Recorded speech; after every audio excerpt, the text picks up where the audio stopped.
Episode 501 of the TV Dudes, recorded August 22nd, 2024. Tales of the TMNT.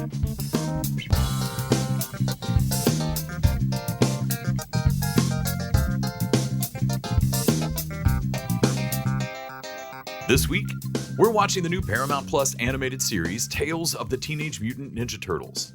Nick, are you familiar with this franchise? Yes, it's my favorite. I think you'd really dig it. It's about these turtles. I think Leno, Mickey, Ralph Macchio, and I want to say Jim. Yeah, that's none of their names, but yeah, Well, anyway, own... they get covered in the slime, and it makes them ninjas. No, that's not what makes them into ninjas. That's not what happens. It's ooze, and you can't even get their names right. No, it's and it just okay. mutates them. The you're ninja right. powers. It's the ooze, and it's the rat dead Scooter. Scooter teaches them karate. That is the Muppet, you son of a bitch. Anyway, I think you really dig the show. But before we get to that, I'm Les. I'm Nick. And we're the TV Dudes. And this week, we asked, what's been y'all's happiest moment watching TV this year? TV Dudes. Tune in. Philip Winslow over on Instagram said that it was between Diarra from Detroit and X-Men 97. And Dennis McElwain said that he was happiest when he figured out the Jeffrey Dean Morgan boys twist before the reveal, which, and that is a good feeling. So, like, I'm still rocking from the, do you know Ninja Turtles? It's like, bitch, I have 2 turtle vans, one to rock, one to stock. I actually like the, just to go back to the TV Dudes tune in for a minute. 97, we definitely disagree with, but also Dennis McElwain for sure. Like, we also saw that twist right before, and it's a good fucking feeling. Right. I don't care if that gap is a half second. It feels great when you realize, I think something's happened to happen, and then you're right. Anyway, yeah, what made us this happy this week? But what did we watch that made us happy this week, Nick? Are you asking what our TV diaries were? I suppose I am. The Diaries of the Television Dudes. Brought to you by only the finest cocaine wine. Well, I mean, I watched a bunch of Ninja Turtles, old school 88 version. They keep first time on Prime. No. On Prime, I have like the box set somewhere.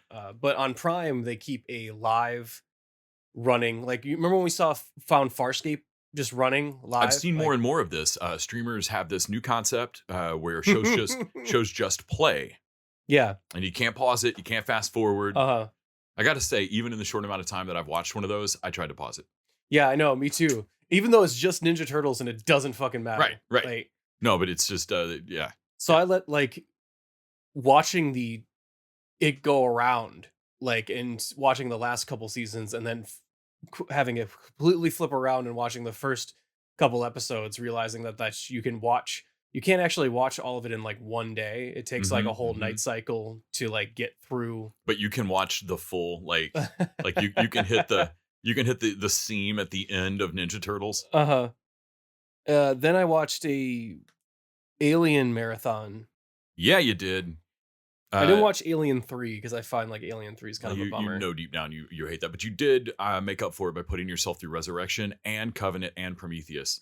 I didn't watch Prometheus. You didn't? Okay. Well, Prometheus is... I mean, no, you summed it up. There's no that's actually the entirety of Roger Ebert's. Honestly, I wouldn't... Had I remembered how bored I was through Covenant, I wouldn't have watched Covenant again. But I didn't remember Covenant as much as I remember Prometheus. This is my problem. I've seen one of them. You've seen Prometheus. You haven't seen Covenant. Haven't I not seen Covenant? I don't know. They're both Covenant just has the terrible. actual xenomorph at it. It's like, well, I'm like, okay, so there's actually a alien at the end of this one. Yeah. But yeah, what a weird and interesting franchise. Man, when you suddenly started, I guess Covenant, or whichever one you watched, and yeah, that was this. And it goes immediately from like every movie in the franchise, good or bad. They basically look like miners or space truckers or down and out blue collar people stuck in a truly shitty spaceship or station or something. Yeah. And then out of nowhere, we slam into this third act of 2001 White Room with like an android like sitting with his hands on his lap talking about how hot and bothered xenomorphs get him, and like it is an immediate like negotiated trade contract. This is the most thrilling I've seen movies be since Phantom Menace. Yeah. But I did show you some of the shorts they made for the 40th anniversary. Those are pretty good. I did not watch Alone. Yeah, but Alone's the kind of other ones are to a man. They are great. Mhm. Like they get it. They're all good. They're all fun. I wish some of them were a little dingier than others, but like right. that's it. I'm arguing over set deck in a I still can't believe they call them fan made. Set deck in a short film Mhm. is like my only complaint, as opposed to every other Alien movie, which is at some point shit the bed a little. Right. And yeah, those were great. Well, the 20th Century Fox is like, no, we're financially backing someone's like fan film. Man, I'm like, when- that bitch, that's a movie. That's a movie. All of them open with the 20th Century Fox logo, unless we're making a Deadpool joke here, Yeah. where from now, and I'm going to do this, from now forward, I'm only referring to 20th Century Fox movies as pretty much fan films. Like, wasn't it produced by 20th Century Fox? I said what I said. Pretty much a fan film. Yeah, but I highly recommend those. Oh man, all of the X-Men movies are just Just fan films, which is why they don't follow Which a is- connective continuity. We're going with this. Yeah, I mean, it makes sense the more you think about it. Right. I think really, did they just accidentally reveal something corporate they weren't supposed to say out loud? Like has 20th Century Fox not been a real studio for like a decade and no one's noticed? And they're like, look, legally, the boys have told us we're supposed to refer to these as fan films now. Man, honestly, with Prey coming out, I think the Predator franchise is pound for pound better than the Alien franchise now. I think so too.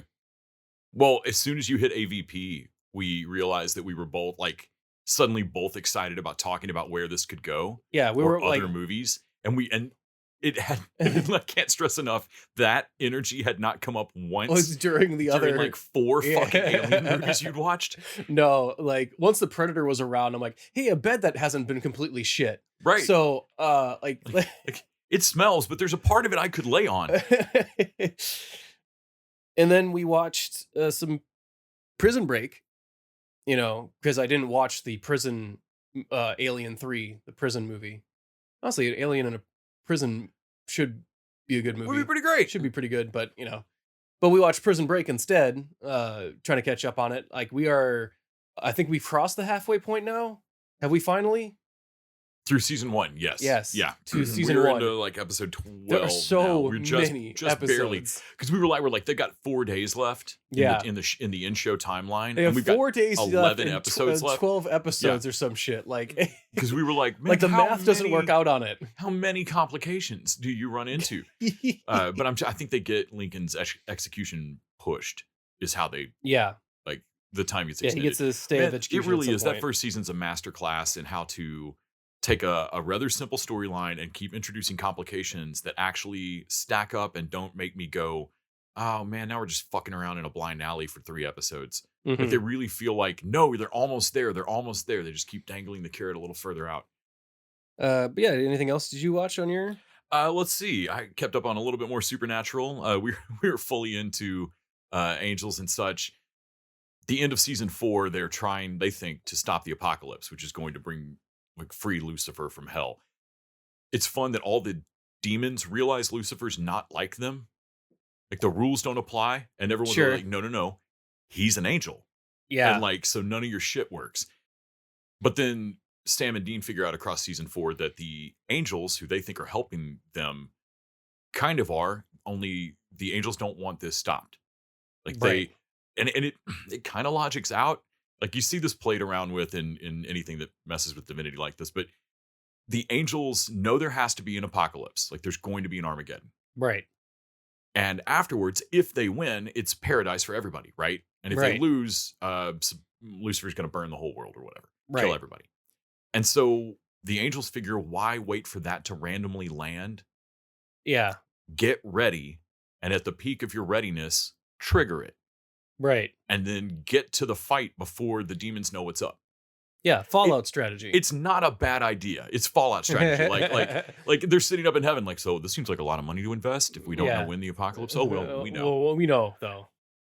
So now we're into season 5, which folks might remember is the last season of Supernatural, and it's remarkable. Like, the show kind of has to turn over a lot of writers here pretty soon. Like, Kripke leaves, Right. their story editors basically step up. Sarah Gamble steps up because past this season, they're supposed to be done. The Kripke's 5-year plan is done, and you can already feel them. Like, Dean doesn't trust Sam anymore. Like, it feels like the brothers' relationship has gone to shit like pretty fast here, because I know there's 10 more years.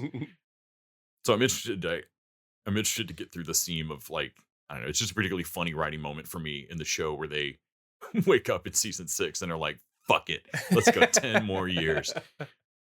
Also watched some 30 Rock and Parks and Rec. You and I watched a little bit more Jenny Nicholson, who I want her to explain everything, like not Clarissa, let Jenny explain it all. She has the her hot takes on Batman versus Superman and Justice League. her script doctor, yeah. Her script doctor for I'm not going to complain about it. That would be negative. Yeah. I'm going to offer real solutions. And they're all like backhanded. God damn, like, dude. Those are it's so brutal. And as we've said before, acting is a challenge for him. Like her bagging on Cavill. I said I was going to look this up. Yeah, I said I was going to look this up. Gosh, she's brutal. It's fucking hilarious. She might be my favorite person on YouTube. He goes out in public and no one could recognize him. And yes, he is. I didn't recognize him either. He's unrecognizable while smiling.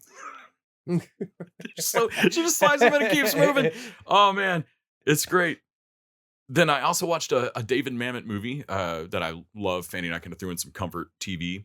Watched State and Maine, which has the kind of cast you honestly couldn't assemble now. It's William H. Macy, Alec Baldwin, Sarah Jessica Parker, God, who else? Clark Gregg, Philip Seymour Hoffman, Julia Stiles. Like, it's just an absolutely crazy cast. Mm-hmm. And they're all trying to make a movie in this small town in Vermont called the Old Mill. And they built an old mill that they've already spent most of they're way over budget because they built an old mill in their previous town in New Hampshire. And like the movie's too cute by half. It's very playwright. It's David Mamet. But like, they can't go back to New Hampshire because Alec Baldwin is their lead actor, and he definitely fooled around with somebody's daughter. And like, no, we can never go back to New Hampshire. Stop bringing it up. And like, well, can we just build an old mill? Nope. We already spent that money in the old mill in New Hampshire, which they're holding hostage. And of course, this town's old mill burned down in 1960. Like, well, how do I fix a movie that's called The Old Mill when there's no old mill? Okay. So the first you got to change that title. Like, fuck you. Yeah, it's just William H. Macy as the director, just yelling shit at everyone. Like, all right, so is the talent here? All right. So Bob's in his room. What's get Bob something he likes? What's he like? 14-year-old girls. Don't get him. Well, don't get him that. All right, well, what's the broad like? She likes lilacs. The town florist says they're out of lilacs. Cool. Take the lilacs that are in the vase in her room. You take them out of the water. You dry them off. You get some cellophane. You give her back the lilacs. Are you serious? Yes, I'm fucking. Yeah, it's just a fucking great kind of cynical screwball movie. And then we watched Korra for season 4. Finished it up. We're going to talk about it on Patreon here pretty soon. Oh, you finished it? All right, yeah, cool. I finished it out. And then the last episode of Evil aired. Holy shit! So that show has I won't say wrapped up, but it finished. Sure. It would have actually been very much against the show's style if they had wrapped everything up. Like, kind of the whole thing of this is that you have an evil organization that's doing a ton of evil shit, so that any particular monster of the week is just like one attempt by the real villain. Mm-hmm. And so they even have a moment where they're going through all their old cases and like burning their old notes so that some other org can't get a hold of them. And they're looking through like, hey, remember werewolves? Oh my God, yeah. Like, oh man, hey, you remember the such and such? Oh fuck, yeah. But they have a fun time kind of bringing it all together. I like where they leave all the characters. I read an interview with the Kings where they were asked about whether it was their choice to end the show, what was their real, like, what do they want? And they admitted that, like, look, this ending makes us happy. Like, this is what we feel is an ending. We realize we have a different, but like they know they didn't want to wrap it up. Also, Katya Herbers, the female lead, has been really vocal on social media about how it is doing really well on Netflix. And the show has consistently gained popularity as it's aired, and they've been canceled before. Yeah. When they shifted from network to streaming. So she just keeps bringing up like, hey, we don't want to be done. Right. And so the interviewer at Deadline, I think, asked the Kings, like, so did y'all want to be done? And they were like, no, we would like 2 more seasons. Like we have 2 more seasons of stuff we would like to do. But consequently, the ending leaves, if they picked the show back up, it would not be difficult. Like they don't permanently stop evil in the fucking world. Right. And the Catholic Church is still happening. Like there's still the Vatican, you know. So like they don't leave them all in a place where like End of Angel. Like I don't know about you guys, but I want to fight the dragon. Right. And it's not like every character dies. So there, you know, but you could pick this show back up easily. Like if they were renewed, it would not be difficult to keep it going again. There is, at the end of this show, there is now an Antichrist baby from a few episodes ago who got baptized to fuck up their plan. You were telling me like, the con on that. And they leave it like now no one's entirely certain if that baby's okay. I mean, still rules is written. I would say that baby's clear. Right. Like but in the last shot of the show, she's there. She's working in the Vatican now. Like they're in the Vatican with the whole family now. And she's rolling the baby in a stroller, and she looks at Coos, and she looks down, and its eyes go white. Mm-hmm. And it's got little fang teeth. And she like pops the pacifier in its mouth and turns the thing around. And I would love for it to have the Antichrist abilities, but for not to be evil. So that's the argument. Is like they've left it in a place where no one's sure, because like the bad guys were pretty sure that it was ruined, and they were now going to sacrifice that baby and start over. Right. But at the same time, it's still a monster. Mm-hmm. Is it? I would love for it to be like. Is it just a clean slate? I don't know if I want to like Connor it and put it into an alternate timeline to grow up, but I would love for the baby to be on the team. Right. Like, no, I want a Hellboy out of this. Like, I want the like where you keep meeting monsters that are like, oh, wrong, not calling. Like, no, don't call me that, motherfucker. Hey, my name's Bill. Do not answer to that anymore. Right. My father called me that. Right. You're not my dad. So yeah, man, that was a lot of fun. I very much am. That's the whole point. A lot of fun wrapping that up. Kind of makes me want to rewatch the show just because now I know like where we are and aren't going. And so like I kind of want to rewatch some of the episodes knowing that like, no, don't hold your breath for any more about this. Like that episode is like one of them pulls the file out and goes, oh shit, the evil elevator. Remember that? And Ben's like, yeah, I do, man. I was down there for like 3 days. Oh yeah. Damn. Like, and none of that makes them go, maybe we should check up on one of these. Any of this again. Is that elevator still happening? Hey, remember when it was never a psychological disorder? Right. Most of these, all of these. Right. You know that the whole job we brought the like main character in for? Like, remember how your job is useless? Well, and oh man, they introduced one more thing at the because they've ended the assessor program that's official in the show. Like the reason they're all doing this. Ben goes and takes like Mondi goes and takes a real job, like in the private sector. Sure. And he's their crazy science dude. He knows a ton of shit. So his new job pays like $650,000 a year or something like that. And like, they're like, well, the Vatican wants us to go be assessors in Rome. And he's like, cool. What is that? So, okay, what does that pay? We make $60,000 a year now. Uh-huh. What is the Vatican pay? Well, I would think probably double that. Cool. Yeah. Cool. I make over $600,000. Can you match that? No. Well, then I'm not going to go fight monsters. Right. How's about that? I'm not going to go work for Rome, dude. But when he goes to his job, it is like clear glass wall offices. Like he sits down at a desk and looks over, and through the wall next to him, there's a dude at a desk that just nods at him, and he nods, and then he leans forward, and he looks past that guy, and there's another dude on the wall across from him. Like that dude nods, like pulls the keyboard rolly out on his desk, and carved in it is just run. And like he doesn't go back to that office, but we don't deal with that. Why? We solved it. He We ran. solved it. He ran. No, Yeah. a mission accomplished. The episode's over. Roll fucking credits. I can't imagine what other question. Man, that is the King's version of closure. Like, what we said, run, and he ran. We told a character to leave the room, and he did. Hey, no, we're done here. I did love. This is the show that started doing the "Don't skip this intro, you'll be cursed," and then they switched to "You can skip the intro, but we've laced single frame images of sex and explicit violence in, and so you'll miss that." And then this week's was, "For old time's sake, just don't skip it." Which I was like, they're gonna have one of like, Man, come on guys, it's the last one. Watch it. Yeah, Yeah. it's funny. And I think that's about all I watched.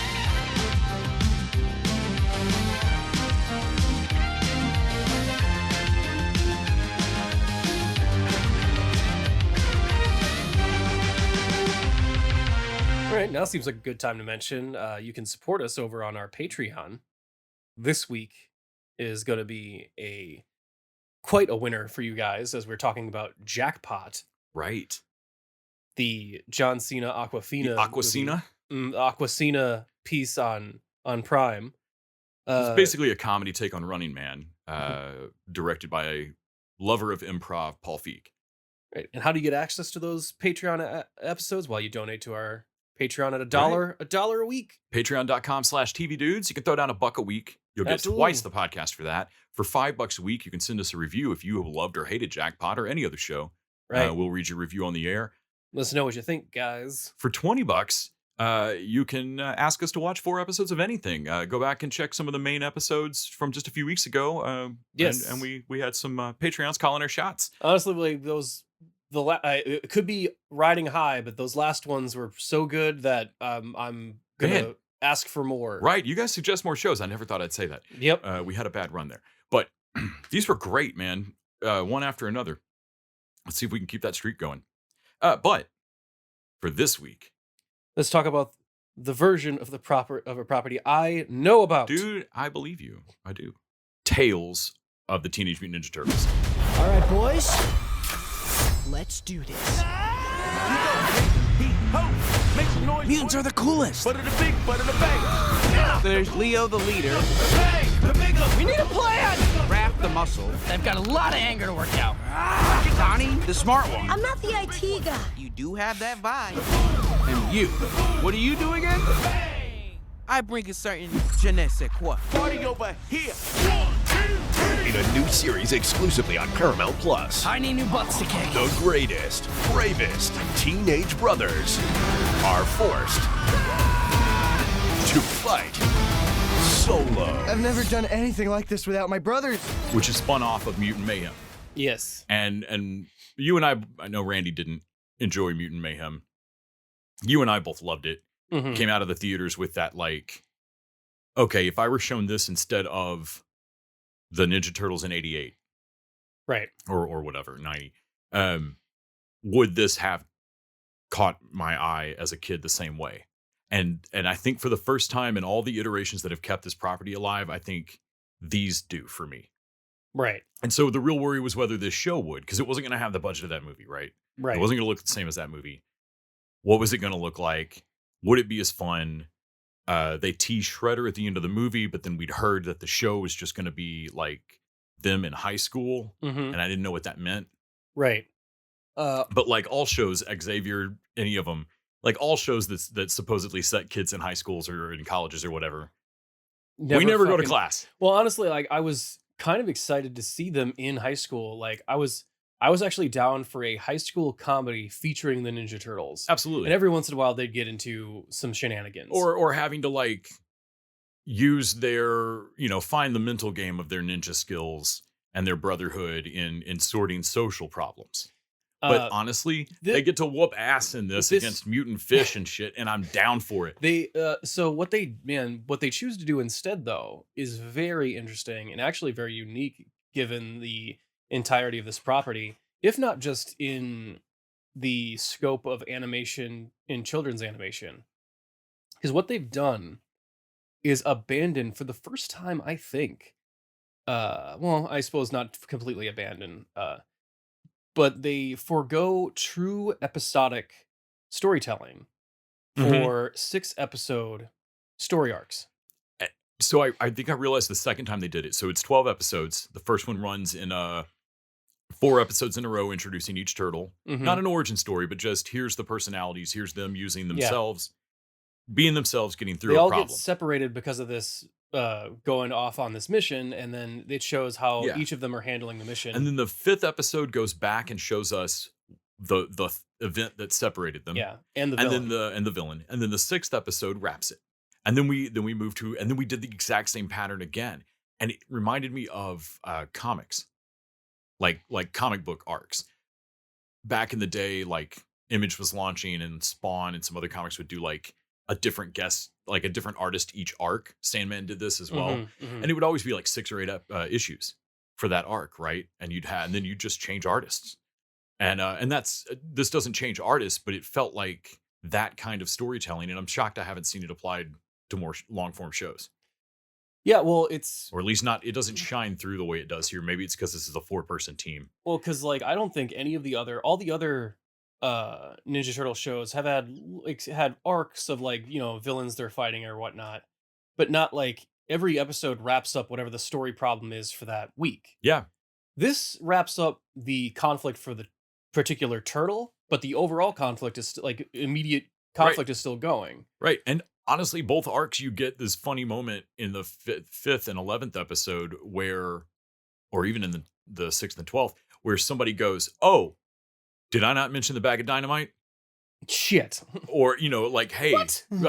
did Yeah, because they're all because they've all separate. been separate." And like you get this. And we're gonna eventually stop shitting on Umbrella Academy. Not right now though, because I was thinking it too. Like this is something that just came up in Umbrella. So this is how you use that to your advantage. Now you Right. get comedy out of the fact that not everyone was there for every Right. moment of it, and now so that like you as audience go like, oh, they better worry for that dynamite, and then Raph and Leo can go, what dynamite? Man, Oh yeah, sorry, lot was going on. there's so much going on all the time in this story wise, and there's so many little mutant characters that are so fun, even though it's not the standard ones. It's not Rocksteady and Bebop and all the ones that you would, the easy suspects. This is like digging deep into Batman's Rogues Gallery or something. Like, Well, so what's interesting is that the first arc, they do their own take on previous villains. Bishop is now a Latinx woman, mhm. which they have never been before, at least in my knowledge. Yeah. But they introduced the Earth Defense Force, the EDF, Mhm, at the mhm. very end of that. That's Which keeps her alive for future for and future it's things. their take on the Mechazoids. Yes. And wow, so the Mechazoids are so cool for being generic robots. They're goofy and generic, and Well- by the end of the arc, they are genuinely dangerous. Well, Like they are yeah. freaky dangerous. Well, they repair themselves, so they all are different by the end based on what they were doing. One's part kid bike. they which is start why to individualize. which is why they have a pink cat hat yes. on. Yes. Like, and then one of them looks like a gunslinger like with drifter. Like, like, right. He's just short of having the black cheroot like smoking. because he put a fucking trash can lid on the top of his head. And of course, Metalhead has a dryer. I think. Yes, Like a bathroom hair dryer. forget on his head, exactly How he gets the Well, nose out of it. No, he was Is he part of the one that- train. That's right. Because there was police tape around That's it. right. He's the one from the train station. Yeah. Because But there's one of them that drags just a bathroom hair dryer on his head. yeah, they're all. That's I think that's actually a chicken machine part from Okay. because that's Raph's Right. Mechazoid when he ends up the gently plucked chicken company. Oh They man. name check that later in a weird ass commercial. Oh man. It's so. But So let's start out with the style change. Obviously, it couldn't look like the movie. Uh-huh. So so this is fully 2D animated Right. instead. But what they have kept is the overall crayon gribbly scribble style that the 3D version did have a little bit. There's a dirty line work, and like their eyes are all like squiggle stars. The way Well, I not kept- like solar opposites exactly, but Like, I it's kept got that dirty stopping style. When you were ever like, hey, did you notice that the glow from the lights in the Like the fluorescent lights in a convenience store. like the glow isn't actually a glow, it's a highlighter. Like they Yeah. just push a blue highlighter across. Yeah, they're not doing like a glow alpha effect or something, like an alpha channel effect or Right. something on everything, like the way you would in 3D animation. Right. They are scribbling the background. It gives the background sometimes they're able to do it to like push field and ground so that the turtles are a little cleaner and pop in the foreground, but the backgrounds have a scribbly crayon vibe. Yeah. Well, they also early on give you a reason why the art style is different is because Leo is working on this comic book. And so the tales of the TMNT are basically told from the turtles' perspective to like writing a comic book about themselves, which is Mhm. kind of why it gets the stories even feel a little bit of a little kid of like, oh, I'm sorry, I didn't mention this other thing before. So Right. this is actually this is after the eel met Raph, but before it met like It's not Michelangelo. It's not that they're not happening.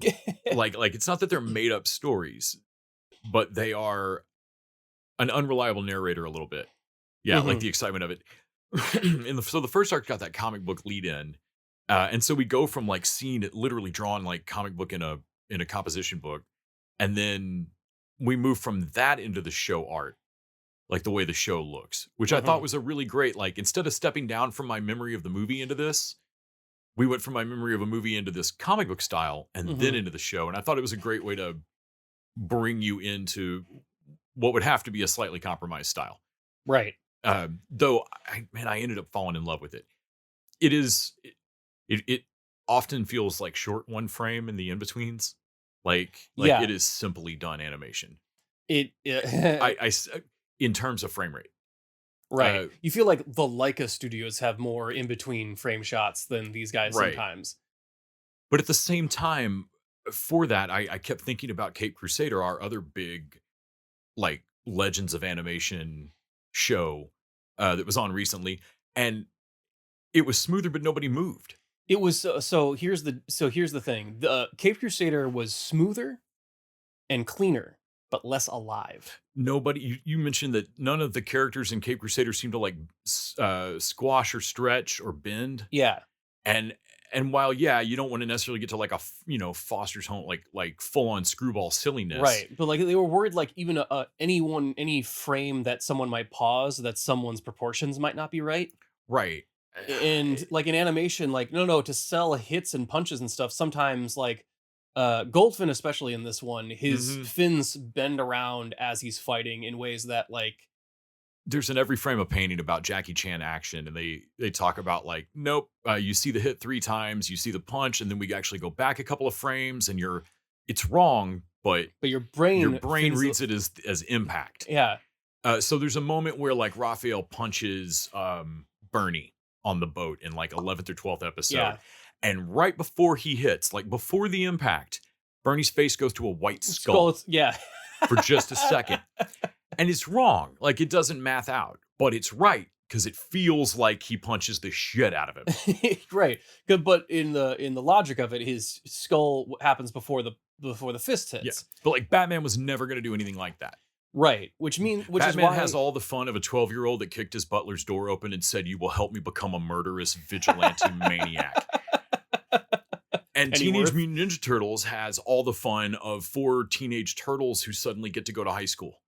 Well, they still love high school too. They love high school so much. they love- It's such a positive show. They are excited about all human stuff. I'm actually like I'm a little sad we didn't get to see more high school, which is a Right. thing I never Thought I'd say. never thought I'd say. But I also like so this is I'm gonna start gushing over like Ninja Turtles lore and stuff, but this is really interesting in the fact what they're doing in regards to story and how the turtles are perceived Mhm. in other iterations.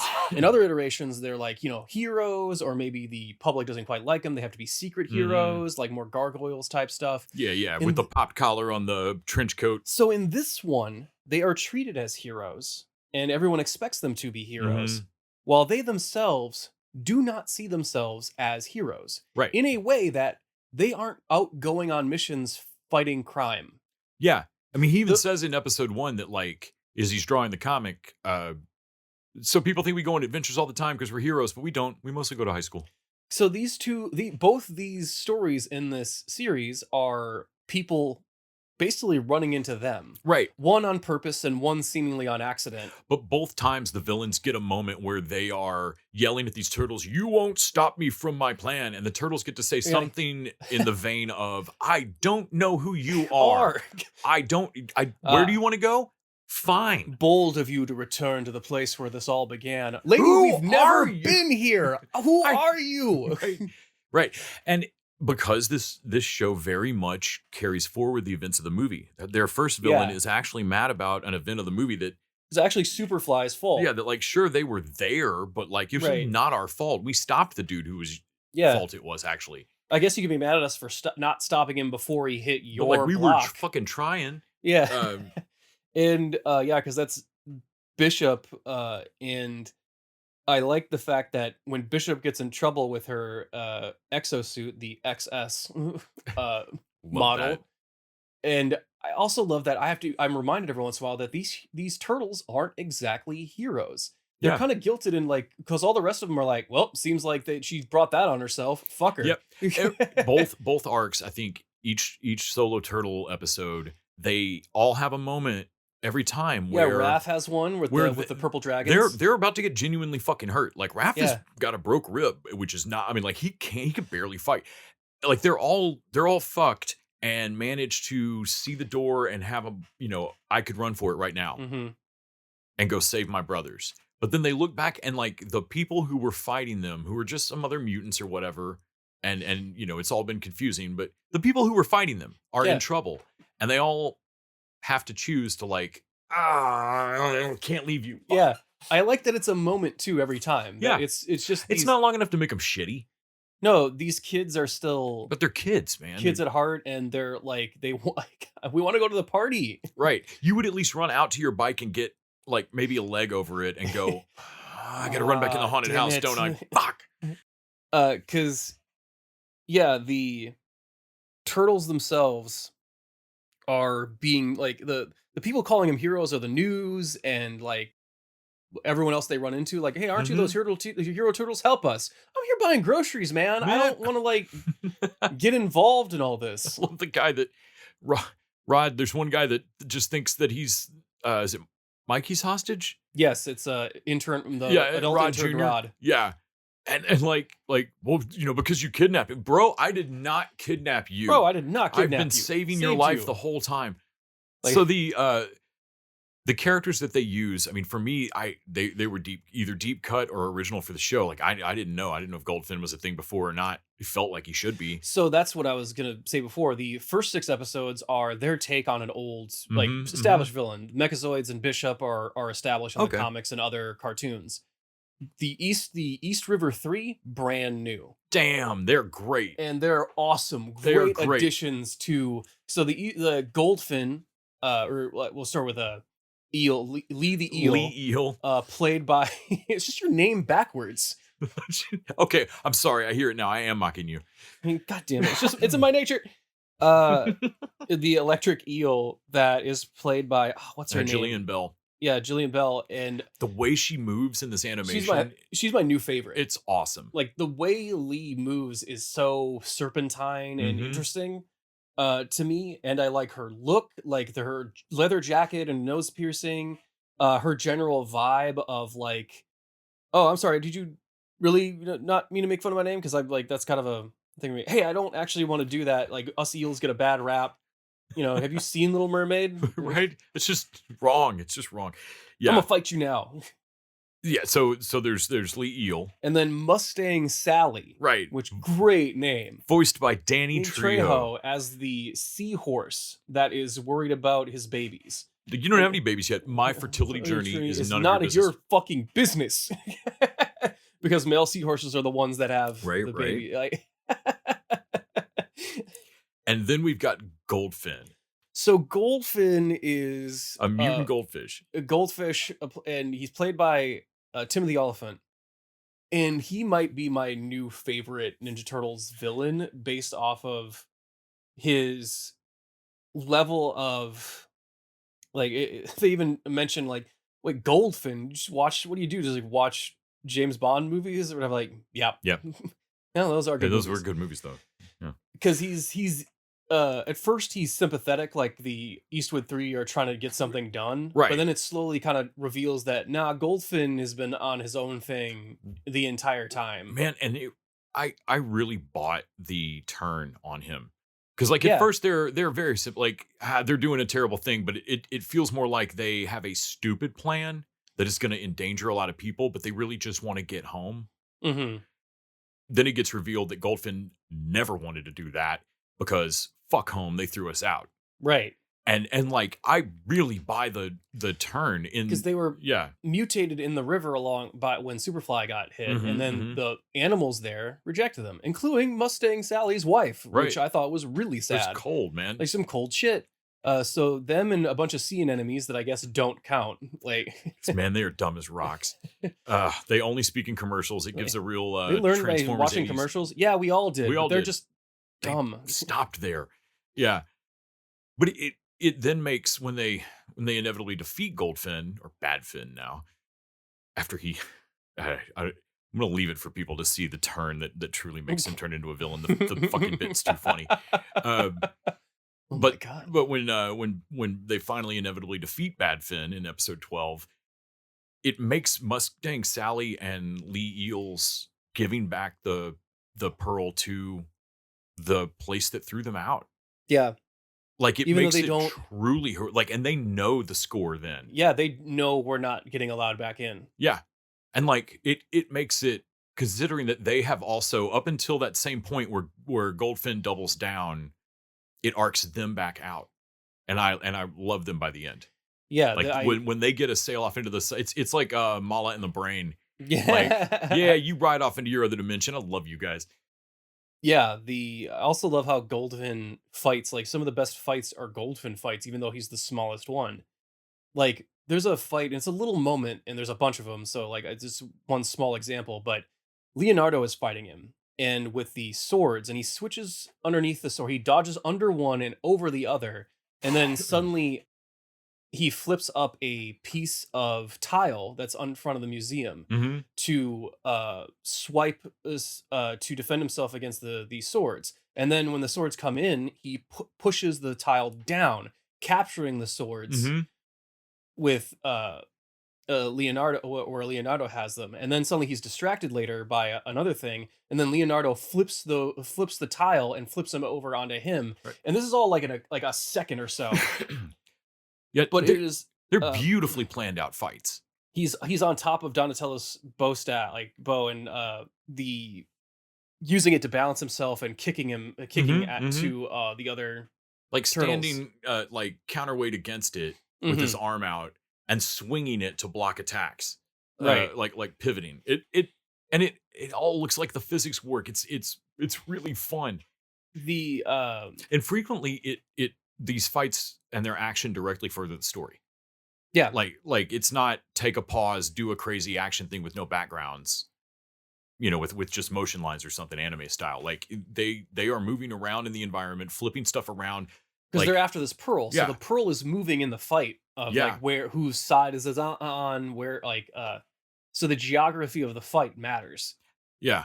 I think that same episode also had the freaking heist of that pearl. Yeah, And that was it was pretty that good. was both cool and hilarious because all three of the East River 3 are in like black heist suits with the like turtleneck collars and the like where did they get balaclavas the original clothes to begin with? Right, But then right. also, how do they have heist versions of these clothes of the now. clothes? Yeah. And then of course they get messed up because they see a friend of theirs, Teddy. It's the- What did they do to you, oh man? my God, no! Because they're in a natural history museum, just a giant squid. Like, oh my god. Oh no! Yeah. But yeah, the comedy of this really works too. I thought, as far as there are simple jokes, like this is not adult humor. This is still for kids, but Mhm. it's still funny. Of like the puns are all real great. Like some of it is just simple dumb humor. Like the purple dragons are named after just like things like, oh hey chainsaw, come over, like because he's the one that wields a chainsaw. Right. And he's just constantly in the background trying to get it started. And then, but Hun, the one that likes animals, is his weapon of choice is this brick With the smiley face. that he's drawn a face on. It's the face on it that makes me believe that there's no way that's not an homage to Ed, Ed and Eddie. Right. Yeah, because even I mean, it's just like Bricky reminds me sometimes that what to do if I'm not strong enough. Bricky? I mean, You ready to brick up, man? Yeah. I feel. I love that Raph's like, I don't know, man. It feels like you want to workshop that name. I feel like Brick Cage is an obvious winner, but like workshop it. Brick Jagger, something, man. Right, man. Come on. Also, like even in the first episode, Leonardo is talking out his problem on a rooftop. Mhm. And then just like he starts an argument between two New Yorkers, of course, of like, hey, buddy, try your inner monologue. Hey, don't you tell him to shut up. You speak your truth, Well, turtle. like that starts a running gag with like everybody just giving him shit about like, man, you just love your speeches, don't you? You didn't even get embarrassed. It's like, You don't feel embarrassed about that? we gotta get. It's like, oh my god, God, aren't you man. embarrassed of yourself? Right. You can't stop, can you? Yeah. I mean, we have to change some of the voice actors. Some people made it back. So Rose Byrne is still Leatherhead. We've got Natasha from What We Do in the Shadows It's is Wingnut. Wingnut, Actually, gets a who's- pretty involved story. who gets a really sad, really great story with all of the claustrophobia stuff in the whole episode. I was amazed how much the mutant animals all are real characters and factor in. Yeah, well, While not feeling like I'm shorted on the turtles, you know? right. They split off again in the second half, and the split off has them team up with associate counterparts. Like Raph has to communicate with people that can't communicate. Scumbug, who only speaks Vermin, and Ray Right. Fillet, who was voiced by was it Post Malone? I think He's Post Malone in the show too. Yeah. Yeah. But I think they just got him to do three or four lines of dialogue, and they're all just different versions of Ray Fillet. It really works, man. By the end, when he's swimming up, and I'm like, Ray Fillet. But yeah, all he says we is, did it. Ray Yay. Fillet. We did it. Yay, Fillet. K Fillet. So when they can't get somebody back, they're actually pretty clever. Rather than just replacing them, they're actually pretty clever about how they do it. Splinter speaks Vermin in the first 6 to help with Scumbug, and so because they couldn't get Jackie Chan back, and in the 6th one, he's speaking Vermin still. Right, 6 but- through 12, he's still speaking Vermin. Because this one is being told via April's interview about what happened Right. during the storm. She recorded like a 5 or 6 hour interview with Splinter about this story, and he speaks entirely in Vermin. Yeah, so now it's, okay, Raph, can you translate this? And That Raph's is like, Raph. got it. So it's Raph, but he's doing a Batman voice as Splinter. So they even love that mentioned a couple times, like, wait, dude, you are talking about yourself to yourself. Yes, because I heard it from someone else. Quit doing that with your voice. It's not I right, am man, Batman. serious. And we had just watched Good Boys for the first time, the Yeah. comedy movie from 4 or 5 years ago, and the the actor playing Raph is Thor from Good Boys. So The it was voice great of an to like angel. just like the kid's hilarious, and I wonder what they're doing now. Oh shit, they're killing it in this. Honestly, I thought like, oh, are all the different turtles gonna give their own version of Splinter or whatever? Right. Like, no, Nah. I think they might have messed with that at some point, but they were like, no, this kid's Raph fucking just kills is it. just funny. Yeah. So And- we've also got Genghis Frog, which they didn't get Hannibal Buress back. It's Ahmad Jackson, but Genghis Frog, he Yo, man. almost all the other mutants feel like they want to be good people and maybe weren't really with Superfly. And Genghis Frog is neutral, like true neutral, at chaotic neutral maybe. Like I love when he shows up in the big finale after this long arc where they're literally just trying to keep him from eating someone's cat in the background of a real problem. And at the end when he shows up and everybody's like, this is what I did, I didn't eat the cat. Yeah, you're right. You I did, mean, buddy. Only because I stopped you, sure. Yeah, we don't get Mondo Gecko, which is No. obviously a shame. I really like him. And no Rocksteady or Bebop. No, which is fine. I was honestly so happy with the deep bench they pull of all these mutant animals and the new stuff they add. Like, Well, we got to make room for Pitch and Pete.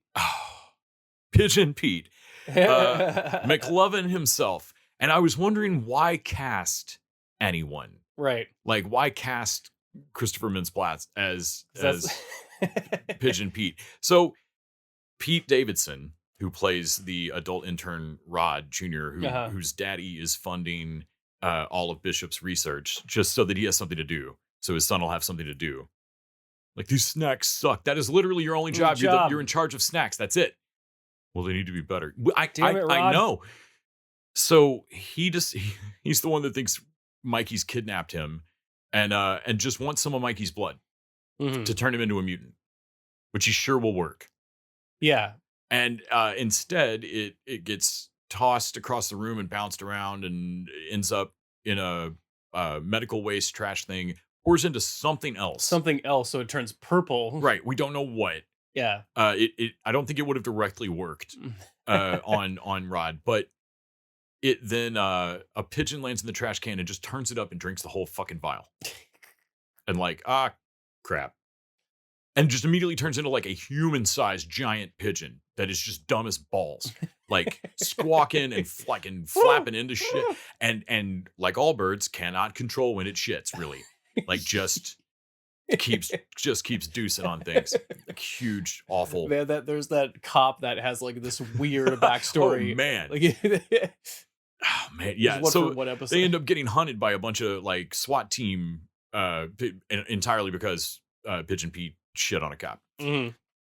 So Pigeon Pete is McLovin, and it's not, god damn it, when they reveal his real voice, it is played for such a great laugh, like multiple times. It works like in the other guys with Wahlberg, where he just keeps stopping mid-sentence and like, no, explain your relationship to your wife. I don't understand. No, who is this person? And it like, because it takes a couple of times of like, you can fucking talk. I suppose I can. But then like, it's not just that he can suddenly out of nowhere talk. He's very eloquent. Yeah. And so like, he just keeps stopping. Like, okay, all right. You're kidding me with this shit. Like, I had to make do, as you would say. So you can speak this well, but I put newspapers everywhere and you still missed all of them. Every time you shit, but I read each and every one. Like, well, that's not what they were for. Well, I also like that Mikey at just different intervals when Pete obviously saves the day a couple times and Mikey's just like, I made him. Yes. Yeah, because at first it's a very like, oh crap, I made him. But then literally like Pete saves the day over and over and like every time, yeah, I made him. And I also like the different personalities of the turtles. So they all have like, Leo has like this really inherent problem with his self-worth in the fact that he is a leader, and whenever him and the team is split up, he doesn't know what to do. Like his job is to herd cats. Like his job is to make sure all the other brothers do their thing. And like, well, what's my thing if I don't have my brothers or whatever? So he has like a, imposter syndrome thing going on. Mikey definitely has some ADHD stuff happening. And Raph has just, impulse control and just anger issues, but not in a way that makes him like psychotic like some of the other interpretations. And then Donnie is apparently confirmed autistic by the creators. That in the Wingnut episode, he does mention of like his brothers are so right-brained, and Wingnut's having a problem with claustrophobia, and he's like, look, I don't really get the feelings part of this, but I'll help you out with like the inherent danger. So I thought all of them having inherent problems with like their personalities are based around more their inherent flaws and how the group makes up for them, rather than just does machines and is the party dude. Like okay, Leo's a good leader, but does that just mean he barks orders but doesn't do stuff? Because that won't really work. And so like he gets to discover that, like everybody gets to see their strengths and their flaws. Like, is it great that Raph can dive in fearlessly, just crazy, and whoop the shit out of things? Sure. Why but we also isn't violence working? We get a hilarious moment where he's just wailing on a Mechazoid going, why isn't violence working? And like, it just confuses him. Mikey's not sure what he brings. Yeah. And like same with like Donatello is worried that he's useless in a fight. Right. I like that Mikey has to take charge in one of the episodes. Because everyone looks to him like, hey, man, you're the hero. And Mikey's like, no, man, that's one of the other turtles' jobs. I never come up with the plan. Right. Like my job is like to follow the plan and kind of half listen, but I do like he uses improv for the win, like improvisation for the win. But the focus on them, and there's a lot of focus on the villains in a way that, man, even Korra, like the season we were watching of Korra, didn't Mhm. seem to manage to like great focus on the villains, but then that kind of left Mako and Bolin and some of the team with less time to shine. Right, right. No, this threads it through really well. Like you get a turtle episode, like we said. I feel like the choice of this format was a bold choice, and then they really stick to it. Like enough so that it's noticeable that it is a structural choice Well, to do it 6-episode arcs. it all of a sudden becomes exciting in the fifth and sixth episode, and then the last episode when they team up again. Mm-hmm. When the turtles are all together, suddenly it's a moment. It's not just a thing that happens every episode. Right. Like, It also, not that this is ever a huge problem, but there's usually a point in any of these, my favorite cartoons from childhood where you're going, holy fuck, how many battles do the Autobots fight in a given year that the public at large doesn't notice? Like constant giant robot fights everywhere, every week, new fight. Like he says at the start, like we mostly go to high school. We don't go on that many adventures. So it's basically 2 adventures mhm. milked to the nth degree. Right. Like here's what each of us did in this one adventure, so that you get a full like the full day of it for each person, but you get 6 episodes out of it in a way that doesn't feel somehow stretched, or like it doesn't feel milk. I kind of wish more superheroes properties were based like this. Like a Teen Titans show could really benefit Right. I think from any team this. show like this could benefit from this kind of thinking. It seems like such a simple thing that it can't be that revolutionary, but I don't think I've seen it quite like this before.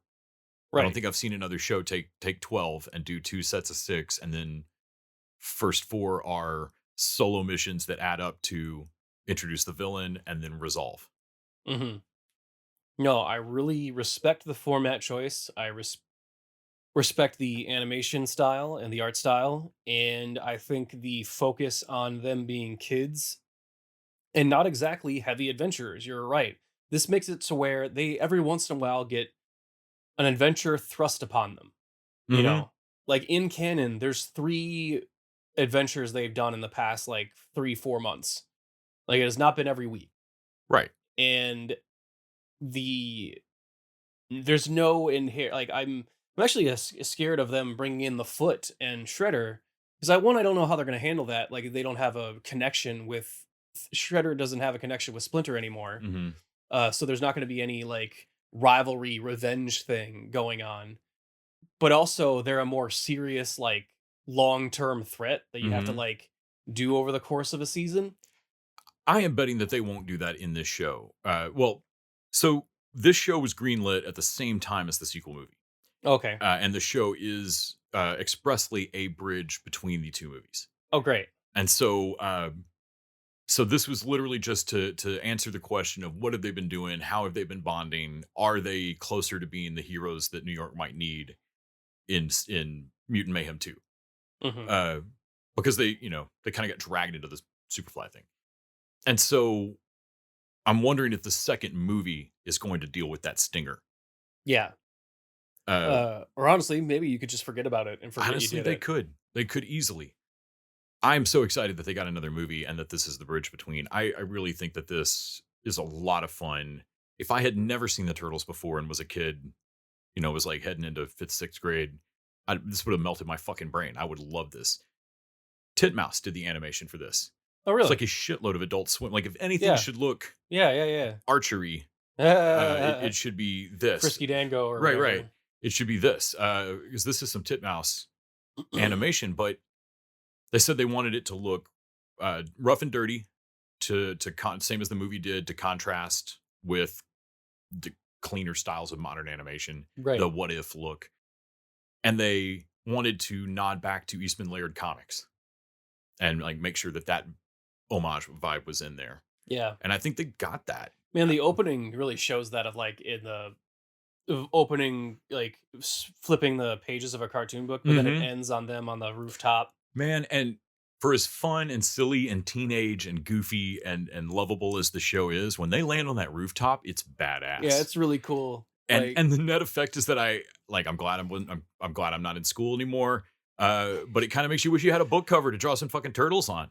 It's rad. Like I was immediately like, oh yeah, I remember we all could draw like, you know, 2 ovals, and everybody knew how to draw a little knot real quick, and like the mask with a couple of lines for the crease, and like it's like knowing the Stussy S. Like everyone can do this.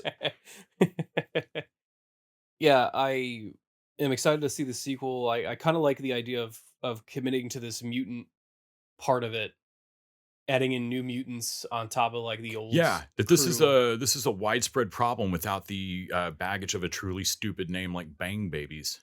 Oh, god damn it. But same basic premise. Like what happened to Like, you gotta bring up the one thing about Static Shock that I straight up do not like. It's like how I managed to bring up Punch Dimension. Like, man, why isn't Cyclops cool?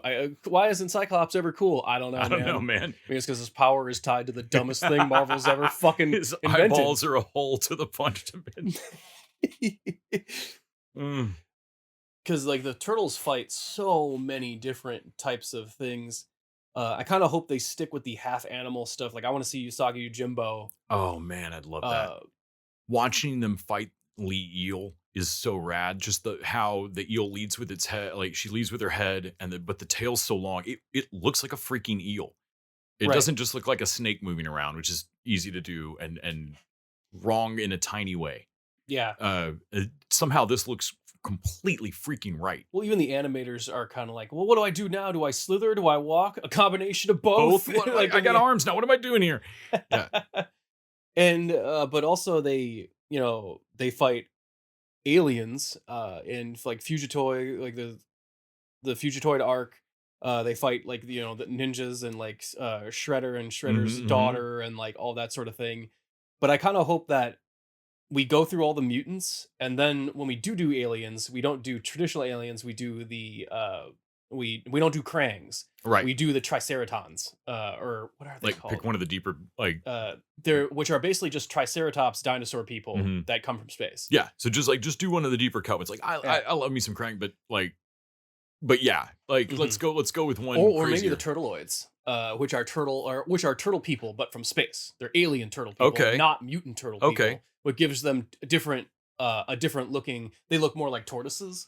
But I love it when they go back and show the flashback of Super Duper Fly getting taken down, and he yells out like, "Damn you tortoises! Damn you tortoises, huh?" I like that. Like, that's great. I like that showing them coming out of the Superfly. You can tell it's from a kid's perspective because all the people are like, "We love you now," and they have Michelangelo. Like Raph is my favorite, and I'm like, they don't know your names yet. No, but Raph's telling this story. But because Raph's telling the fucking story, right. Also, their name is like, I love Toitle. I love Toidles. Toidles. Yeah. Oh man, it's. You were talking about like classic characters, new introductions. There's one thing that they do here where they combine an old character and roll it into Splinter's backstory. Yeah. And I think it works perfectly because it's such a cool idea, but I never gave a fuck about the Rat King really before. Well, the Rat King and Splinter don't really have Splinter doesn't go off on missions a lot in the original cartoon, which is weird because you figure that like, hey, their sensei is a giant fucking rat. There's an enemy called the Rat King. Is there like can he control Splinter? Is there a rivalry there? Like they never really make a meal out of it. So in this one, instead, it's a secret that Splinter's trying to keep that. Because he doesn't really know what to do with it. Because they all like, man, one of them makes I'm pretty sure Fury Road. He's not asking for it. No, like, guys, I am not your king. And all the rats are like, I don't know, man, you are the biggest and smartest. Those first couple of rats that come through and like lay down like a little tribute at his feet. And then I think you're right. I think they lace their fingers and do the like Fury Road, like witness, like witness like me. Pray. And he resists it and then needs it. And they show it a little bit in the intro, and I hadn't caught it until we got to that point. You will enter Valhalla slimy and oozed. If you were on the fence about whether to watch the show, I don't know what's wrong with you. You should go watch it right now. But I'm telling you, Splinter rides a fucking wave of rats into battle with a soup ladle. and it's awesome. It is fist in the air. Awesome. Yeah. Like, Well, they kind of show up and it's kind of like badass because they've got like the red eyes and they're like, I got this. oh And then man, they go it's back. creepy. And it's like, oh wow, what a badass moment. Right. But it's also he's gonna beat a goldfish with an umbrella. Like it's still silly as shit. Right. Like, But like when they show the darkened door off to the side and it's just red eyes all the way to the top. like just I like that pile of it's a rats. power that he can flex now. Yeah. And it works, man. It's cool.